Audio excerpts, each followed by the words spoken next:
मातृरूपेण संस्थिता नमस्तस्यै नमस्तस्यै नमस्तस्यै नमो नमः। ओम दुम दुर्गाय नमः। को नवरात्रि माँ दुर्गा के चंडी रूप को हमारा नमन है। यह भगवान ब्रह्मा जी के द्वारा लिखा गया चंडी कवच है, जिसमें कुल 56 छंद हैं। चामुंडा देवता, दिग्बंध देवता, जगदम्बा माता इत्यादि का ध्यान करके हम इस दुर्गा सप्तशती के पाठ का प्रारंभ कर रहे हैं। मार्कंडेय जी पितामह ब्रह्मा जी से कह रहे हैं कि हे भगवान ब्रह्मा, जो इस विश्व में गोपनीय है वह रहस्यपूर्ण है तथा जो सभी की रक्षा करता है और हमें अधर्म से बचाता है, साथ ही जिसे आपने अभी तक किसी को दिखाया भी नहीं है, ऐसा कोई साधन या उपाय मुझे बताइए। मार्कंडेय जी के इस प्रश्न पर भगवान ब्रह्मा कहते हैं कि उस साधन का नाम तो देवी कवच ही है, जो इस विश्व में अत्यधिक गोपनीय है। वह देवी कवच सभी का कल्याण करने वाला, पवित्रता और पुण्य देने वाला है। आपको इसी का ही जाप करना चाहिए, इससे ही आपका उद्धार होगा। माँ दुर्गा की 9 मूर्तियां हैं। माँ दुर्गा का प्रथम स्वरूप है माँ शैलपुत्री, दूसरा स्वरूप है माँ ब्रह्मचारिणी, माँ दुर्गा का तीसरा स्वरूप है माँ चंद्रघंटा और चौथा स्वरूप है माँ कुष्मांडा। उनका 5वां रूप स्कंद माता का है और छठा रूप माँ कात्यायनी है। 7वां स्वरूप है माँ कालरात्रि का और 8वां स्वरूप माँ महागौरी के नाम से प्रसिद्ध है। माँ दुर्गा का 9वां रूप है माँ सिद्धिदात्री। यही नव दुर्गा के रूप है, जिसे भगवान ब्रह्मा के द्वारा वेदों के माध्यम से बताया गया है। जो मनुष्य अग्नि में जल रहा हो, सभी ओर से शत्रुओं से घिर गया हो, विपरीत परिस्थितियों का सामना कर रहा हो और उस समय यदि वह माँ दुर्गा की शरण में जाता है तो उसका कभी भी बुरा नहीं हो सकता है। अर्थात माँ दुर्गा का ध्यान किए जाने पर माँ दुर्गा उसकी हर परिस्थिति में सहायता करती है। यदि युद्ध का समय हो और मनुष्य संकटों में घिरा हुआ हो, तो भी माँ दुर्गा के प्रभाव से उसका कुछ भी बुरा नहीं होता है। माँ दुर्गा उसके दुख, पीड़ा, भय इत्यादि का नाश कर देती है। जो भी भक्तगण माँ दुर्गा की भक्ति करता है, माँ दुर्गा अवश्य ही उन्हें अभय दान देती है। जो कोई भी देवी दुर्गा का ध्यान करता है, माँ दुर्गा उसकी हर प्रकार से रक्षा करती है और इस बात में कोई भी संशय नहीं है। चामुंडा माता का वाहन प्रेत है और वे उस पर सवारी करती है। वाराही माता का वाहन भैंसा है। ऐन्द्री माता का वाहन हाथी है, तो वही वैष्णवी माता का वाहन गरुड़ है। भगवान शिव की पत्नी व सभी की ईश्वरी माँ पार्वती का वाहन वृषभ है। कुमारी माता का वाहन मोर है। लक्ष्मी माता कमल के आसन पर विराजमान है और उन्होंने अपने हाथों में भी कमल लिया हुआ है। वे भगवान विष्णु को अत्यधिक प्रिय है। वृषभ पर बैठी हुई माँ पार्वती का रंग सफेद है। भगवान ब्रह्मा की पत्नी माँ ब्राह्मी या माँ सरस्वती हंस पर बैठी हुई है और सभी प्रकार के आभूषण पहने हुए हैं। इस प्रकार से माता रानी अपने भिन्न भिन्न रूपों में सभी तरह के योग व शक्तियों को ली हुई है। उन्होंने कई प्रकार के आभूषण व रत्न पहने हुए हैं, जो उनकी शोभा को बढ़ा रहे हैं। माँ दुर्गा का एक रूप अत्यधिक क्रोध में रथ पर बैठा हुआ दिखाई देता है, जो दुष्टों का नाश करने के लिए है। वे अपने हाथ में शंख, सुदर्शन चक्र, गदा, हल, मूसल इत्यादि लिए हुए हैं। इसके अलावा उन्होंने अपने हाथों में खेटक, तोमर, परशु, पाश, त्रिशूल तथा उत्तम कोटि का धनुष भी लिया हुआ है। माँ दुर्गा दैत्यों, दुष्टों व राक्षसों का नाश कर देती है, भक्तों का कल्याण करती है तथा देवताओं का सदैव हित करती है। इसी उद्देश्य के तहत ही उन्होंने भिन्न भिन्न भांति के अस्त्र शस्त्र लिए हुए हैं। माँ दुर्गा के महारुद्र, प्रलयंकारी, पराक्रमी, महाशक्तिशाली, अत्यधिक उत्साही तथा भय का नाश कर देने वाले इस रूप को हम सभी नमस्कार करते हैं। माँ देवी के उस प्रलयंकारी रूप की ओर देखना भी बहुत मुश्किल है, जो शत्रुओं का भय बढ़ाने का कार्य करता है। पूर्व दिशा में इंद्री देवी मेरी रक्षा कीजिए, आग्नेय दिशा में अग्नि देवी मेरी रक्षा कीजिए, दक्षिण दिशा में वाराही माता, नैऋत्य कोण में खड़ग धारिणी माँ, पश्चिम दिशा में वारुणी देवी और वायव्य कोण में मृगवाहिनी देवी मेरी रक्षा कीजिए। उत्तर दिशा में माँ कुमारी, ईशान कोण में शूलधारिणी, आकाश से अर्थात ऊपर से माँ ब्रह्माणी तथा नीचे अर्थात पाताल लोक से माँ वैष्णवी मेरी रक्षा कीजिए। राक्षसों के शवों को अपने वाहन के रूप में उपयोग में लाने वाली माँ चामुंडा देवी, आप दशों दिशाओं से मेरी रक्षा कीजिए। आगे से माँ जया तथा पीछे से माँ विजया आप मेरी रक्षा कीजिए। माँ अजिता मेरे वाम भाग में और दक्षिण दिशा में अपराजिता देवी मेरी रक्षा करें। मेरी शिखा की रक्षा उद्योतिनी देवी और माँ उमा मेरे सिर की रक्षा करें, अर्थात उसमें वास करें। आप मेरे ललाट की मालाधारी के रूप में और भौहों का यशस्विनी के रूप में संरक्षण करें। भौहों के बीच में त्रिनेत्र के रूप में और नाक की यम घंटा के रूप में रक्षा करें। दोनों आंखों के बीच में शंख माता के रूप में और कानों की द्वारवासिनी के रूप में रक्षा करें। मेरे कपाल की कालिका के रूप में और कानों के मूल की शांकरी देवी रक्षा करें। नासिका की सुगंधा देवी और होंठ के ऊपरी भाग की चर्चिका देवी रक्षा करें। होंठ के निचले भाग की रक्षा अमृत कला देवी और जीभ की सरस्वती देवी रक्षा करें। मेरे दांतों की कुमारी देवी, कंठ की चंडिका देवी, घंटिका की चित्रघंटा देवी और तालु की महामाया देवी रक्षा करें। मेरी ठोड़ी की कामाक्षी देवी, वाणी की सर्वमंगला देवी, ग्रीवा की भद्रकाली तथा मेरुदंड की धनुर्धारी देवी रक्षा करें। बाहरी कंठ की नीलग्रीवा देवी, कंठ नलिका की नलकूबरी, कंधों की खड़गनी देवी और भुजाओं की वज्रधारिणी देवी रक्षा करें। दोनों हाथों की दंडिनी देवी, अंगुलियों की जगदम्बिका माता, नाखूनों की शूलेश्वरी देवी और पेट की कुलेश्वरी देवी रक्षा करें। स्तनों की महादेवी, मन की शोक विनाशिनी देवी, हृदय की ललिता देवी और उदर की शूलधारिणी देवी रक्षा करें। नाभि की कामिनी देवी, गुहा की गुहेश्वरी देवी, लिंग की पूतना व कामिका देवी तथा बुदा की महिषवासिनी देवी रक्षा करें। कटिभाग की भगवती देवी, घुटनों की विंध्यवासिनी देवी, जांघों की महाबला देवी रक्षा करें और सभी कामनाओं को पूरा करें। मेरी घुट्टियों की नारसिंही देवी, पैरों के आगे भाग की तेजसी देवी, पैरों की उंगलियों की श्री देवी और पैरों के तले की तलवासिनी देवी रक्षा करें। पैरों के नाखूनों की दृष्टा कराली देवी, केशों की ऊर्ध्वकेशिनी देवी, रोम छिद्रों की कौबेरी देवी तथा त्वचा की बागीश्वरी देवी रक्षा करें। माँ पार्वती देवी मेरे रक्त, मांस, हड्डियों इत्यादि की रक्षा करें। आंतों की कालरात्रि देवी और पित्त की मुकुटेश्वरी देवी रक्षा करें। पद्म कोशों की माँ पद्मावती देवी, कफ की चूड़ामणि देवी, नाखूनों की धार की ज्वालामुखी देवी और शरीर की संधियों की अभेद्या देवी रक्षा करें। मेरे वीर्य की रक्षा माँ ब्रह्माणी देवी, छाया की छत्रेश्वरी देवी तथा धर्मधारिणी देवी मेरे अहंकार व मन और बुद्धि की रक्षा करें। हे माँ दुर्गा, आप मेरे प्राणों, ज्ञान, उदान की समान रूप से रक्षा करें। वज्रहस्ता देवी मेरे प्राणों की रक्षा करें और मेरा कल्याण करें। आप मेरी सभी इंद्रियों, रस, रूप, गंध, शब्द व स्पर्श में बसती हैं। हे नारायणी देवी, आप मेरे सत्व गुण, रज गुण व तमो गुण की रक्षा करें। मेरे आयु की वाराही देवी, वैष्णवी देवी धर्म की, यश व कीर्ति की लक्ष्मी देवी तथा धन व विद्या की चक्रिणी देवी रक्षा करें। इंद्रा देवी मेरे गोत्र की, चंडी देवी मेरे पशुओं की, महालक्ष्मी देवी मेरे पुत्रों की और भैरवी देवी मेरी पत्नी की रक्षा करें। मेरे पथ की सुपथा देवी और उस मार्ग की क्षेमकरी देवी, राजा के दरबार में महालक्ष्मी देवी तथा सभी जगह निवास करने वाली विजया देवी मेरे भय की रक्षा करें। हे माँ दुर्गा, जो भी स्थान या अंग इस देवी कवच में रह गया है और वह अभी भी रक्षा करने योग्य है, तो आप उसकी भी रक्षा कीजिए। आप मेरे पापों का नाश करके मेरा उद्धार कीजिए। माँ दुर्गा की आज्ञा के बिना कोई भी व्यक्ति इस विश्व में एक कदम भी आगे नहीं बढ़ सकता है। हम यदि कहीं भी जा रहे हैं तो हमें अवश्य ही इस देवी कवच का पाठ करना चाहिए और उसके बाद ही प्रस्थान करना चाहिए। इस दुर्गा रक्षा कवच के पाठ से हमें हर जगह लाभ व सफलता मिलती है और हमारे सभी काम बन जाते हैं। हम जब भी माँ दुर्गा का ध्यान करते हैं, वैसे ही हमारे सभी काम बनते चले जाते हैं। उस व्यक्ति को इस पृथ्वी पर बिना किसी तुलना के परम यश और वैभव प्राप्त होता है। जो भी भक्तगण इस देवी रक्षा कवच का पाठ करता है, उसका भय समाप्त हो जाता है, युद्ध में उसकी विजय होती है तथा वह तीनों लोकों में पूजनीय हो जाता है। देवी माता का यह रक्षा कवच देवताओं तक के लिए बहुत दुर्लभ है। जो व्यक्ति इस देवी कवच का तीनों समय श्रद्धा भाव के साथ पाठ करता है, उसे देवी माता की कृपा से तीनों लोकों में विजय मिलती है। वह अकाल मृत्यु के भय से दूर होता है तथा 100 वर्षों से भी अधिक समय तक जीवित रहता है। इस दुर्गा कवच के पाठ से व्यक्ति के शरीर में होने वाले हर तरह के रोग समाप्त हो जाते हैं।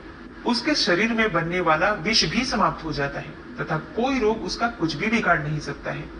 जो भी मनुष्य इस दुर्गा रक्षा कवच को अपने हृदय में धारण कर लेता है, उस पर इस पृथ्वी पर होने वाले सभी तरह के अभिचारण मंत्र, तंत्र का प्रभाव समाप्त हो जाता है। सभी तरह की डाकिनी शाकिनी, अंतरिक्ष में रहने वाले अति शक्तिशाली व भयंकर डाकिन, भूत, पिशाच, यक्ष, गंधर्व, राक्षस, ब्रह्म राक्षस, वेताल, कुष्मांडा, भैरव इत्यादि सभी तरह की नकारात्मक शक्तियों के प्रभाव इस दुर्गा कवच के माध्यम से समाप्त हो जाते हैं।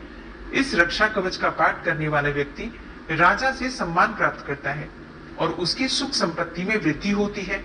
जो भी व्यक्ति इस देवी कवच का पाठ करता है उसका हर जगह यश बढ़ता ही जाता है और जो भी इस कवच का 7 बार जाप करता है उसका वंश इस पृथ्वी के अंत तक रहता है। इसके पश्चात जब उसकी मृत्यु हो जाती है तब वह माँ दुर्गा के आशीर्वाद से परम स्थान को प्राप्त करता है, जो देवताओं को भी अत्यंत दुर्लभ है। उसे महामाया का प्रसाद मिलता है और उसकी मुक्ति हो जाती है। वह माँ दुर्गा के आशीर्वाद से सुंदर रूप को धारण करता है और भगवान शिव के समान आनंद प्राप्त करता है। श्री देवी दुर्गा कवच संपूर्ण हुआ और अब पूरे भक्ति भाव से माँ दुर्गा का ध्यान करके अर्गला स्तोत्र का पाठ करते हैं। ओम नमः चंडिकायै। माँ चंडिका देवी को नमस्कार है। मार्कंडेय ऋषि जी कहते हैं, जयंती अर्थात सबसे उत्कृष्ट एवं विजयशालिनी, मंगला अर्थात अपने भक्तों के जन्म मरण आदि संसार बंधन को दूर करने वाली मोक्षदायिनी मंगलदायी देवी, काली अर्थात प्रलय काल में संपूर्ण सृष्टि को अपना ग्रास बना लेने वाली देवी, भद्रकाली अर्थात अपने भक्तों के लिए ही भद्र अथवा मंगल स्वीकार करने वाली, कपालिनी अर्थात हाथ में कपाल तथा गले में मुंडमाला धारण करने वाली, दुर्गा अर्थात कर्म एवं उपासना स्वरूप दुस्साध्य साधन से प्राप्त होने वाली, क्षमा अर्थात अत्यंत करुणामय स्वभाव होने के कारण अपने भक्तों के सारे अपराध क्षमा करने वाली, शिवा अर्थात सबका कल्याण करने वाली, धात्री अर्थात संपूर्ण प्रपंच को धारण करने वाली, स्वाहा अर्थात स्वाहा रूप से यज्ञ भाग ग्रहण करके देवताओं का पोषण करने वाली, और स्वधा अर्थात स्वधा रूप से श्राद्ध और तर्पण को स्वीकार करके पितरों का पोषण करने वाली। इन नामों से प्रसिद्ध हे जगदम्बिके, तुम्हें मेरा नमस्कार है। हे देवी चामुंडे, तुम्हारी जय हो। संपूर्ण प्राणियों की पीड़ा हरने वाली देवी, तुम्हारी जय हो। सब में व्याप्त रहने वाली देवी, तुम्हारी जय हो। हे कालरात्रि, तुम्हें नमस्कार है। मधु और कैटब को मारने वाली तथा ब्रह्मा जी को वरदान देने वाली देवी, तुम्हें नमस्कार है। तुम मुझे रूप दो, जय दो, यश दो और काम क्रोध आदि शत्रुओं का नाश करो। महिषासुर का नाश करने वाली तथा भक्तों को सुख देने वाली हे देवी, तुम्हें नमस्कार है। तुम रूप दो, जय दो, यश दो और काम क्रोध आदि शत्रुओं का नाश करो। रक्त बीज का वध और चंड मुंड का विनाश करने वाली हे देवी, तुम रूप दो, जय दो, यश दो और काम क्रोध आदि शत्रुओं का नाश करो। शुंभ और निशुंभ तथा धूम्रलोचन का मर्दन करने वाली हे देवी, तुम रूप दो, जय दो, यश दो और काम क्रोध आदि शत्रुओं का नाश करो। सबके द्वारा वंदित युगल चरणों वाली तथा संपूर्ण सौभाग्य प्रदान करने वाली हे देवी, तुम रूप दो, जय दो, यश दो और काम क्रोध आदि शत्रुओं का नाश करो। हे देवी, तुम्हारे रूप और चरित्र अचिंत्य हैं। तुम समस्त शत्रुओं का विनाश करने वाली हो। तुम रूप दो, जय दो, यश दो और काम क्रोध आदि शत्रुओं का नाश करो।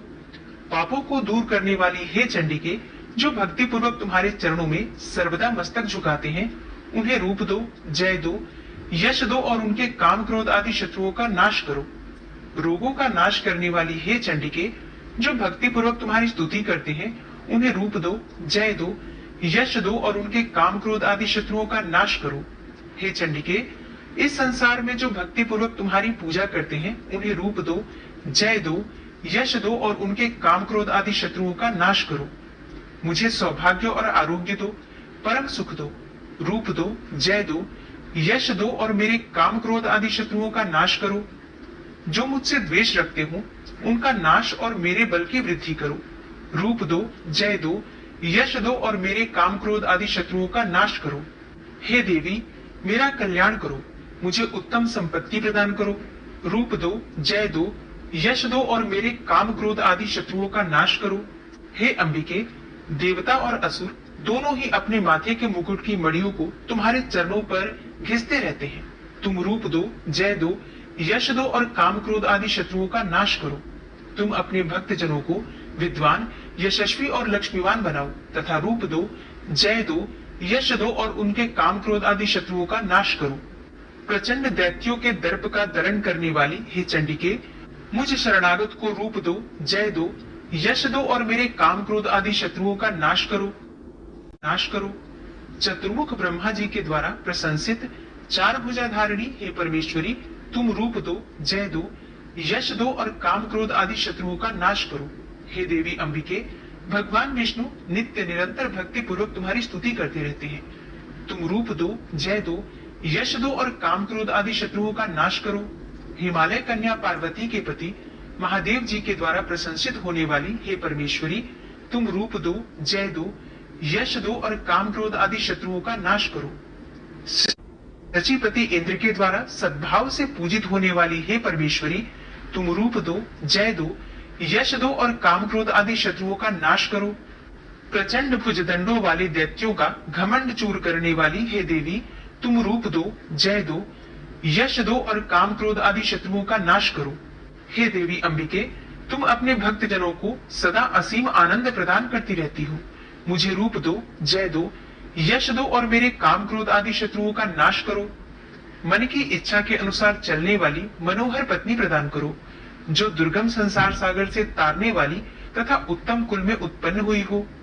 जो मनुष्य इस अर्गला स्तोत्र का पाठ करके सप्तशती रूपी महास्तोत्र का पाठ करता है, वह सप्तशती की जप संख्या से मिलने वाले श्रेष्ठ फल को प्राप्त होता है। साथ ही वह प्रचुर संपत्ति भी प्राप्त कर लेता है। अर्गला स्तोत्र संपूर्ण हुआ। कीलक स्तोत्र। ओम नमः चंडिकायै। मार्कंडेय ऋषि जी कहते हैं, चंडिका देवी को नमस्कार है। विशुद्ध ज्ञान ही जिनका शरीर है, तीनों वेद ही जिनके तीनों दिव्य नेत्र हैं, और जो कल्याण प्राप्ति के हेतु हैं तथा अपने मस्तक पर अर्धचंद्र का मुकुट धारण करते हैं, उन भगवान शिव को नमस्कार है। मंत्रों का जो अभिकीलक है, अर्थात मंत्रों की सिद्धि में विघ्न उपस्थित करने वाले शाप रूपी कीलक का जो निवारण करने वाला है, उस सप्तशती स्तोत्र को संपूर्ण रूप से जानना चाहिए और जानकर उसकी उपासना करनी चाहिए। यद्यपि सप्तशती के अतिरिक्त अन्य मंत्रों के जप में भी जो निरंतर लगा रहता है, वह भी कल्याण का भागी होता है। उसके भी उच्चाटन आदि कर्म सिद्ध होते हैं तथा उसे भी समस्त दुर्लभ वस्तुओं की प्राप्ति हो जाती है। तथापि जो अन्य मंत्रों का जप न करके केवल इस सप्तशती नामक स्तोत्र से ही देवी की स्तुति करते हैं, उन्हें स्तुति मात्र से ही सच्चिदानंद स्वरूपिणी देवी सिद्ध हो जाती हैं। उन्हें अपने कार्य की सिद्धि के लिए मंत्र, औषधि तथा अन्य किसी साधन के उपयोग की आवश्यकता नहीं रहती। बिना जप के ही उनके उच्चाटन आदि समस्त अभिचारी कर्म सिद्ध हो जाते हैं, सिद्ध हो जाते हैं। इतना ही नहीं, उनकी संपूर्ण अभिष्ट वस्तुएं भी सिद्ध हो जाती हैं। लोगों के मन में यह शंका थी कि जब केवल सप्तशती की उपासना से अथवा सप्तशती को छोड़कर अन्य मंत्रों की उपासना से भी समान रूप से सब कार्य सिद्ध होते हैं, तब इनमें श्रेष्ठ कौन सा साधन है। लोगों की इस शंका को सामने रखकर भगवान शंकर ने अपने पास आए हुए जिज्ञासुओं को समझाया कि यह सप्तशती नामक संपूर्ण स्तोत्र ही सर्वश्रेष्ठ एवं कल्याणमय है। तदनंतर भगवती चंडिका के सप्तशती नामक स्तोत्र को महादेव जी ने गुप्त कर दिया। सप्तशती के पाठ से जो पुण्य प्राप्त होता है, उसकी कभी समाप्ति नहीं होती, परंतु अन्य मंत्रों के जप से उत्पन्न पुण्य की समाप्ति हो जाती है।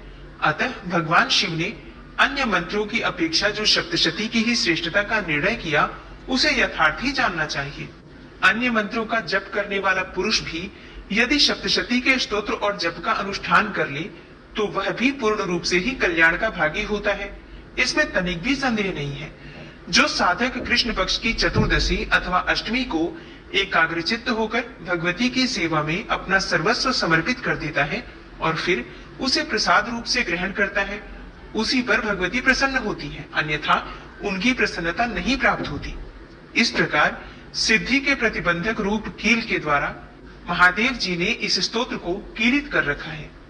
जो पूर्वोक्त रीति से निष्कीलन करके इस सप्तशती स्तोत्र का प्रतिदिन स्पष्ट उच्चारण पूर्वक पाठ करता है, वह मनुष्य सिद्ध हो जाता है, वही देवी का पार्षद होता है और वही गंधर्व भी होता है। सर्वत्र विचरते रहने पर भी इस संसार में उसे कहीं भी भय नहीं होता। वह अब मृत्यु के वश में नहीं पड़ता तथा देह त्यागने के बाद वह मोक्ष प्राप्त कर लेता है। अतः कीलन को जानकर उसका परिहार करके ही सप्तशती का पाठ आरंभ करें। जो ऐसा नहीं करता उसका नाश हो जाता है। इसलिए कीलक और निष्कीलन का ज्ञान प्राप्त करने पर ही यह स्तोत्र निर्दोष होता है और विद्वान पुरुष इस निर्दोष स्तोत्र का ही पाठ आरंभ करते हैं। स्त्रियों में जो कुछ भी सौभाग्य आदि दृष्टिगोचर होता है वह सब देवी के प्रसाद रूप का ही फल है। अतः इस कल्याणमय स्तोत्र का सदा जाप करना चाहिए। इस स्तोत्र का मंद स्वर से पाठ करने पर स्वल्प फल की प्राप्ति होती है और उच्च स्वर से पाठ करने पर पूर्ण फल की सिद्धि होती है। अतः उच्च स्वर से ही इसका पाठ आरंभ करना चाहिए। जिनके प्रसाद से ऐश्वर्य, सौभाग्य, आरोग्य, संपत्ति, शत्रुनाश तथा परम मोक्ष की भी सिद्धि होती है, उस कल्याणमयी जगदम्बा की स्तुति मनुष्य क्यों नहीं करते।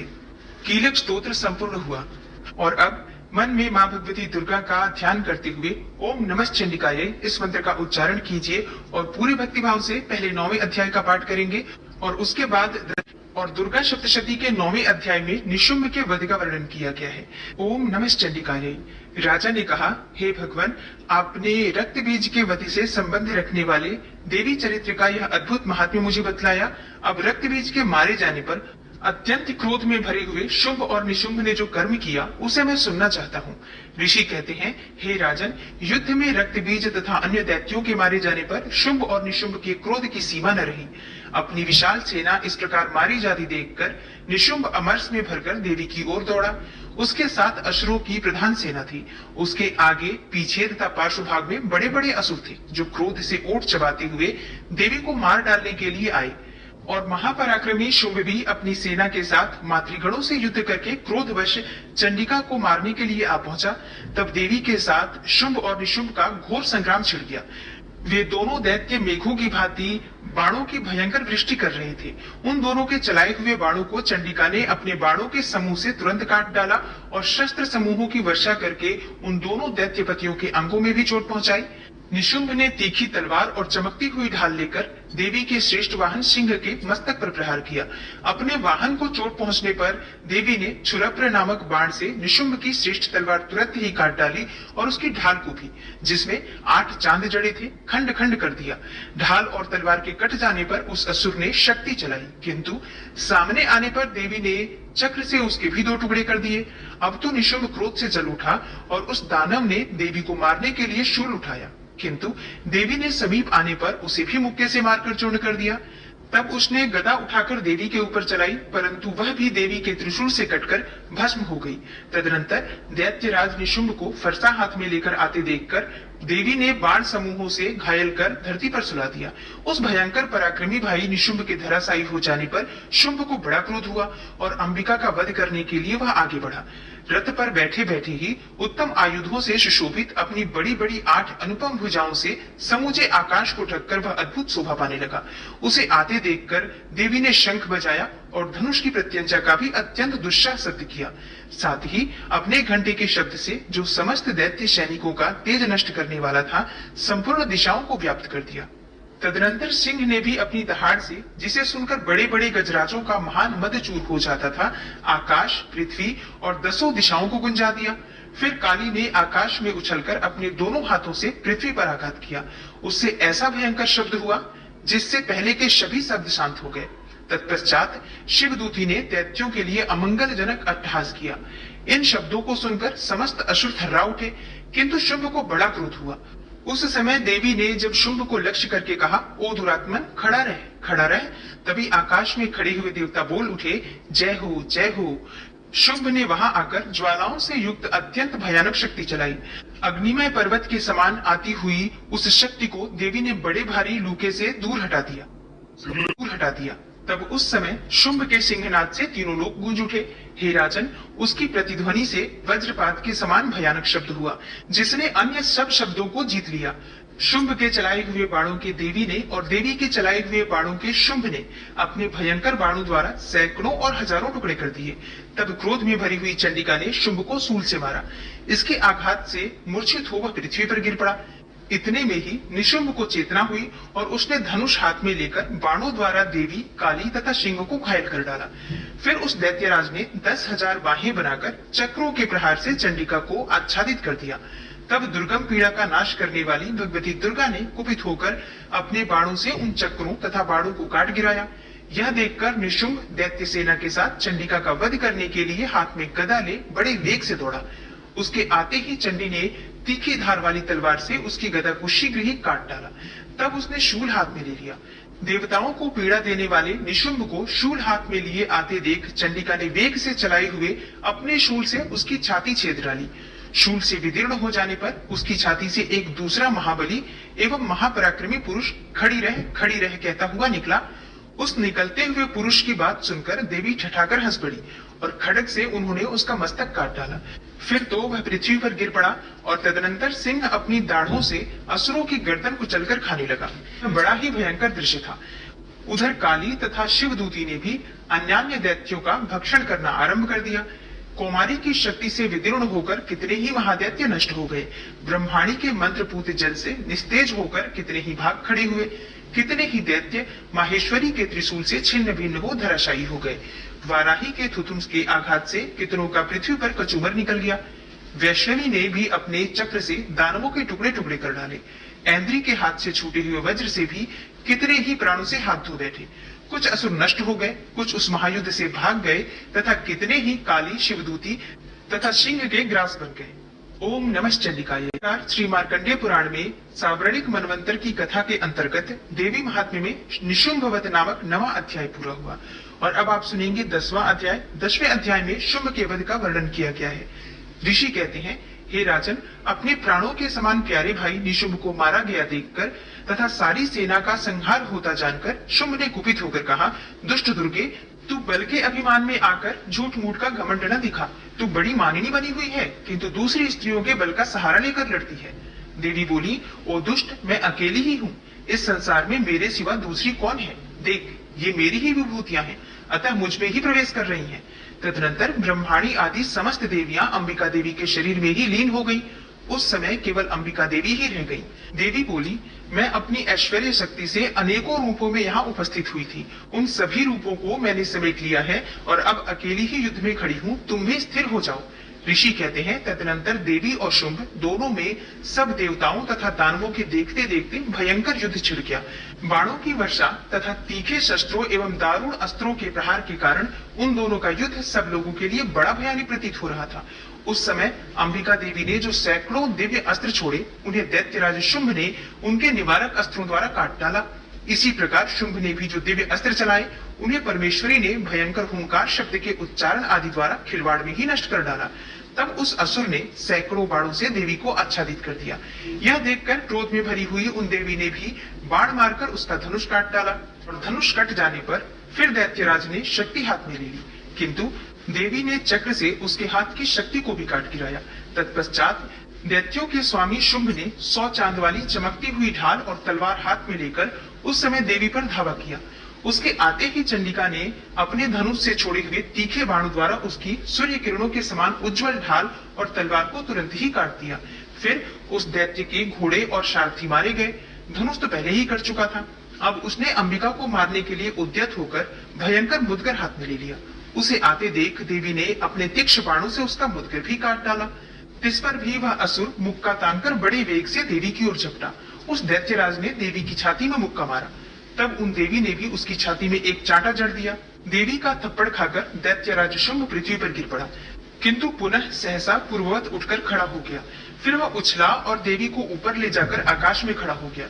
तब चंडिका आकाश में भी बिना किसी आधार के ही शुंभ के साथ युद्ध करने लगी। उस समय दैत्य और चंडिका आकाश में एक दूसरे से लड़ने लगे। उनका वह युद्ध पहले सिद्ध और मुनियों को विस्मय में डालने वाला हुआ। फिर अंबिका ने शुंभ के साथ बहुत देर तक युद्ध करने के पश्चात उसे उठाकर घुमाया और पृथ्वी पर पटक दिया। पटके जाने पर पृथ्वी पर आने के बाद वह दुष्टात्मा दैत्य पुनः चंडिका का वध करने के लिए उनकी ओर बड़े वेग से दौड़ा। तब समस्त दैत्यों के राजा शुंभ को अपनी ओर आते देखकर देवी ने त्रिशूल से उसकी छाती छेदकर उसे पृथ्वी पर गिरा दिया। देवी के शूल की धार से घायल होने पर उसके प्राण पखेरु उड़ गए और वह समुद्रों, द्वीपों तथा पर्वतों सहित समूची पृथ्वी को कंपाता हुआ पृथ्वी पर गिर पड़ा। तदनंतर उस दुरात्मा के मारे जाने पर संपूर्ण जगत प्रसन्न एवं पूर्ण स्वस्थ हो गया तथा आकाश स्वच्छ दिखाई देने लगा। पहले जो उत्पात सूचक मेघ और उल्कापात होते थे, वे सब शांत हो गए तथा उस दैत्य के मारे जाने पर नदियां भी ठीक मार्ग से बहने लगी। उस समय शुंभ की मृत्यु के बाद संपूर्ण देवताओं का हृदय हर्ष से भर गया और गंधर्वगण मधुर गीत गाने लगे। दूसरे गंधर्व बाजे बजाने लगे और अप्सराएं नाचने लगी।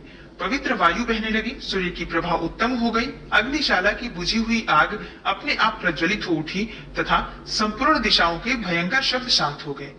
ओम नमः चंडिकाय। इस प्रकार श्री मार्कंडेय पुराण में सावर्णिक मनवंतर की कथा के अंतर्गत देवी महात्म्य में शुंभवध नामक 10वां अध्याय पूरा हुआ। ओम जय अम्बे गौरी मैया, जय श्यामा गौरी मैया जी को निश दिन ध्यावत, तुमको निश दिन ध्यावत, हरि ब्रह्मा शिवरी। ओम जय अम्बे गौरी। मांग सिंदूर विराजत, टीको मृग मद को, उज्ज्वल से दो नैना, चंद्र बदन नीको। ओम जय अम्बे गौरी। कनक समान कलेवर, रक्तांबर राजे, रक्त पुष्प गले माला, कंठन पर साजे। ओम जय अम्बे गौरी। के हरि वाहन राजत, खड्ग खपर धारी, सुर नर मुनि जन सेवत, दिन के दुख हारी। ओम जय अम्बे गौरी। कानन कुंडल शोभित, नासाग्रे मोती, कोटिक चंद्र दिवाकर, राजत सम ज्योति। ओम जय अम्बे गौरी। शुंभ निशुंभ विडारे, महिषासुर घाती, धूम्र विलोचन नैना, निस दिन मद माती। ओम जय अम्बे गौरी। 64 योगिनी मंगल गावे, नृत्य करत भैरो मैया, नृत्य करत भैरो, बाजत ताल मृदंगा, अरु बाजत डमरू। ओम जय अम्बे गौरी। भुजाचार अति शोभित, खड्ग खपर धारी, मन वांछित फल पावत, सेवत नर नारी। ओम जय अम्बे गौरी। कंचन थाल विराजत, अगर कपूर बाती, श्रीमाल के तुम राजत, कोटि रतन ज्योति। मैया जय अम्बे गौरी। श्री अम्बे जी की आरती, जो कोई नर गावे, कहत शिवानंद स्वामी, भजत हरि हर स्वामी, मन वांछित फल पावे। ओम जय अम्बे गौरी। जय अम्बे गौरी मैया, जय श्यामा गौरी मैया जी को निश दिन ध्यावत, तुमको निश दिन ध्यावत, हरि ब्रह्मा शिवरी। ओम जय अम्बे गौरी। ओम जय अम्बे गौरी।